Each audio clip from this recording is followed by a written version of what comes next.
It's easy to forget that behind the glossy sheen of celebrity, there are kitchens where people shout, doors that slam, eyes that look away when they should look closer, and sometimes silence. That kind of silence that feels like it's covering something up. Jake Reiner's silence used to feel like that. Measured, respectful, the kind of silence expected from a man raised in a dynasty of public figures. You'd see him smile at premieres, offer a quote or two when asked about his father. Rob Reiner, the director, the cultural heavyweight, the man who once made the world believe in happy endings. Before we continue, please hit the like button, subscribe to the channel, and turn on the notification bell for updates. But then two bodies turned up at the Brentwood estate. And suddenly, Jake wasn't silent anymore. He didn't break down on national television. He didn't sob into a microphone. He didn't write a cryptic tweet. He said just a few words.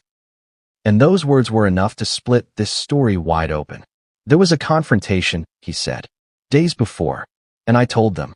I warned them. Let that sit for a second. Jake Reiner, the eldest son, the one people forget is even part of the family, said he tried to intervene, that he saw something coming, that he stood face to face with danger and sounded the alarm. And still, Rob and Michelle Reiner ended up dead, stabbed, in their own home.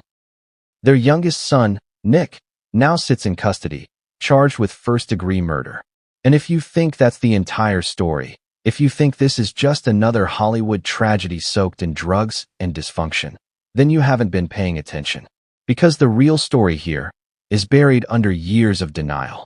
It's in the things that weren't said, in the parties that got canceled, the guest list no one can account for, the panic room Michelle had installed but never talked about. This isn't just about a killing.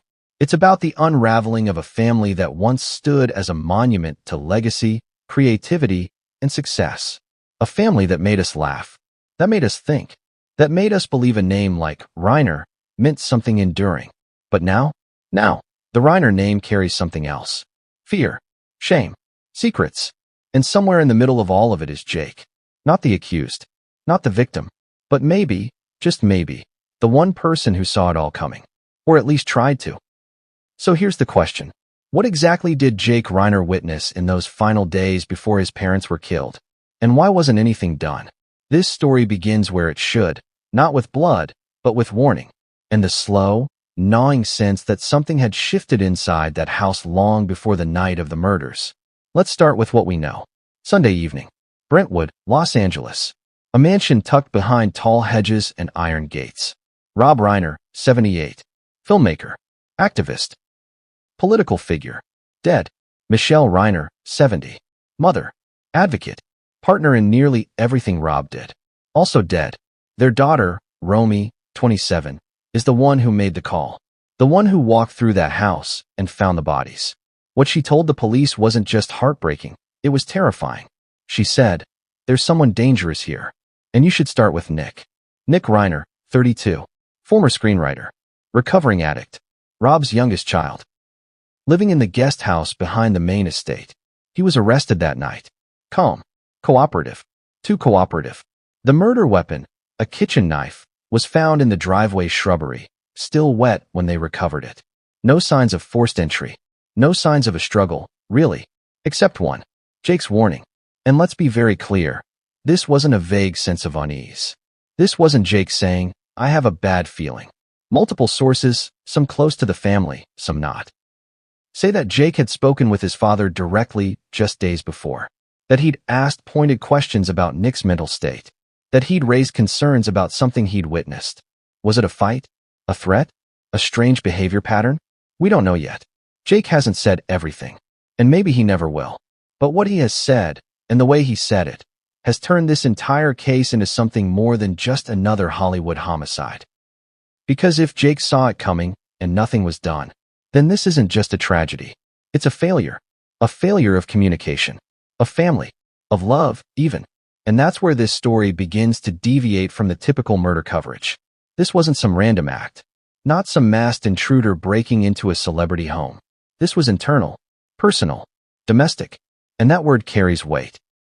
Because when violence comes from within the walls, it forces us to ask the kind of questions we don't like asking. What does it mean when the people closest to you are the ones you fear the most? What does it say about a legacy when its foundation turns out to be unstable, maybe even rotten? What happens when fame becomes a distraction from the warning signs, and those signs go ignored until it's too late? You might be wondering, why this story? Why now? Because the Reiner murders aren't just a scandal. They're a mirror. A mirror held up to every powerful family that hides its cracks behind success. To every parent who thought money could fix pain. To every sibling who walked away and stayed silent. Except Jake didn't stay silent. He tried. And now, in the aftermath, his voice may be the only thing left that can make sense of what happened. But to understand Jake, we need to rewind. To the dinner table conversations that went unspoken. To the way Rob Reiner looked at his sons, so differently. To Nick's long spiral downward, and why no one seemed willing to confront it head-on. To the strange, unsettling tension that had started to hang around the Brentwood estate like smoke. Romy felt it. Jake saw it. And Michelle? Well, she said something odd in her last phone call to a friend. She said, "We're fine for now." Now, that's a word that doesn't mean much unless there's a then. What was she waiting for? Or bracing for? And more importantly, who else knew? Because Jake wasn't the only one raising concerns. There were whispers, texts, even a canceled dinner, allegedly meant to talk about Nick. An intervention? A confrontation? Something bigger? We don't know. Yet. But what we do know is this. Something happened in that house before the murders. Something that doesn't show up in the official timeline. And Jake Reiner has only revealed part of it. Why hold back? Fear? Guilt? Protection? There's another possibility. One more chilling than the others. That Jake is still afraid. Afraid of what could still come out. Afraid that maybe, in some way, he's not just a witness to this tragedy, but part of it. And that possibility, well, that's where things start to get complicated. Because the next part of the story, the one with the guest house, the strange disappearance, the missing security footage, and the last time Jake ever saw Nick, that part hasn't been told yet. Not fully. But it's coming. And what comes next would change everything. And no one saw it coming. What kind of son returns home, only to tear it apart? Nick Reiner had always been different. That's the way one former friend put it. Not in the creative genius sense people sometimes attach to celebrity children, and not in the tortured artist way either. Different, like he was carrying something inside he didn't want anyone to see. Maybe even something he didn't understand himself. But what happens when that kind of silence lives too long in a house that also refuses to speak? Nick had been living in the guest house for almost 6 months before the murders. 6 months. Not in hiding, but not exactly present either. The main house, the sprawling Brentwood estate with its gleaming windows and filtered light, still belonged to Rob and Michelle. It was their world, their center. Sunday brunches, foundation meetings, casual photos by the piano. Nick's world sat 20 yards away. Smaller, dimmer, separated by a garden that no one really tended anymore. No one said it aloud, but the symbolism wasn't lost on anyone who'd visited. You had the legacy house, and then you had the house of exile. But here's the thing, Nick hadn't been banished. He'd been welcomed, invited, even, because Rob Reiner still believed, up until the very end, that Nick could be brought back, that his youngest son could find himself again. Which, let's be honest, that's not just fatherly optimism. That's denial dressed in hope's clothing. And that's dangerous. You might ask, what had Nick been doing in those 6 months? Was he working? Writing? Reconnecting? No, not really. The truth is more mundane and far more troubling. He was drifting. Uber Eats. Midnight walks. Sometimes no lights on in the guest house for 2, 3 days at a time. Then, suddenly, music blasting at 4 a.m. A playlist of old punk tracks, movie soundtracks, and, bizarrely, meditation mantras played at full volume. Some days he wouldn't come out at all. Others, he'd sit in the kitchen of the main house, staring at nothing, then suddenly ask his mother what day it was. Not in a charming, eccentric way, in a way that made people uncomfortable. The staff, what was left of them, whispered about it. A housekeeper reportedly told a friend that being near Nick was like standing too close to a static charge balloon. Something was always about to snap. But here's where it gets stranger. Nick wasn't supposed to be there in the first place. 6 months earlier, he had been in Arizona, a private retreat center. Not for rehab, at least not officially. The family said it was a creative sabbatical, a reset, but insiders say otherwise. that Nick had relapsed, that it wasn't just weed or alcohol this time, that something darker had taken hold, a combination of substances that blurred reality, disrupted sleep, triggered paranoia, and then one day, suddenly, he was out, released, discharged, and home, back in Brentwood, back under the same roof, technically, with the people who'd built him and the ones who believed they could still fix him. But the question no one wants to ask, and maybe no one truly knows the answer to, is why? Why bring him back at all? Was it guilt? Love? Desperation? Jake Reiner, we now know, didn't support the idea. Sources close to him, friends, colleagues, say he was deeply unsettled when he found out Nick had moved back in. He didn't make a public statement. He didn't confront the press. But according to one confidant, Jake said something chilling. They're feeding the fire hoping it'll learn not to burn. Let that settle. Because Jake wasn't just concerned. He was afraid. And the moment he saw Nick again, for the first time in nearly a year, that fear became something else. Recognition. Something in Nick's eyes, he later told someone off record, wasn't just troubled. It was gone. Like looking into a house with the lights on, but no one home. Now pause here. Ask yourself, if you saw that in your sibling, what would you do? Would you say something? Or would you, like so many in that household, convince yourself it was just a phase? A bad stretch? That things would get better because they had to? Because Rob Reiner, the father who made films about redemption, about hope, about coming of age, believed in arcs. But life doesn't always follow an arc.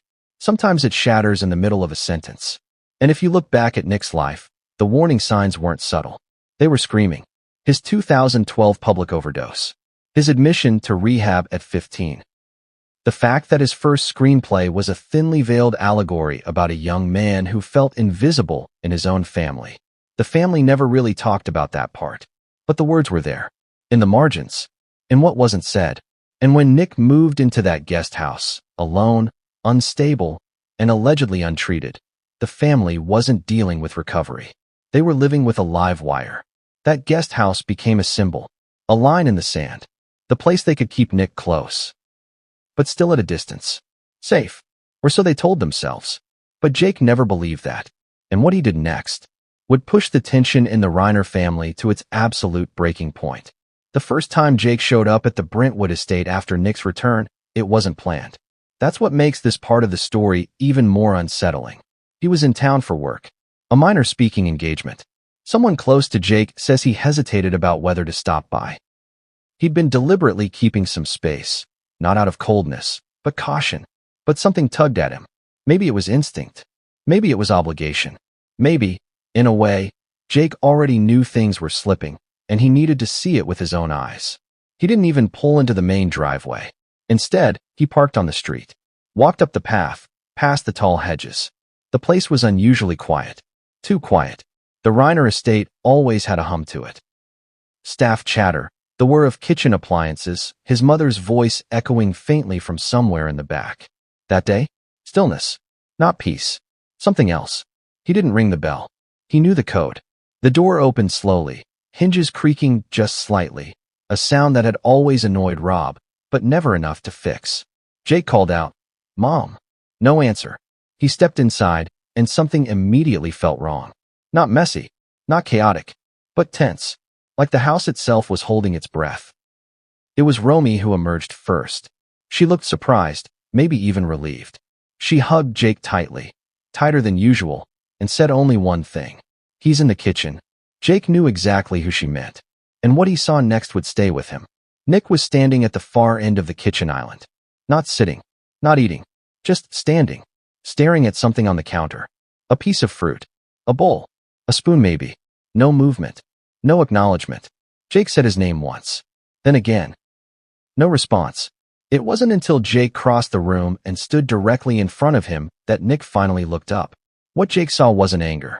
It wasn't sadness. It was absence, like his brother was being lived in by someone else. And that's when Jake spoke the sentence he would later repeat to police, to friends, and, finally, to the public. "This isn't right." That's what he told Rob the next day, over the phone, after that visit. After watching Nick drift through the house like a ghost with a body. But Rob, brilliant, passionate, famously stubborn, didn't react the way Jake hoped. He didn't argue. He didn't defend. He simply said, "We're handling it. Handling it." As if this was a broken light fixture, a script that needed edits, a political tweet that required damage control. But Nick wasn't being handled. He was unraveling, and not quietly. 3 days before the murders, there was an incident that was never made public. Until now. A neighbor, someone who's since moved out of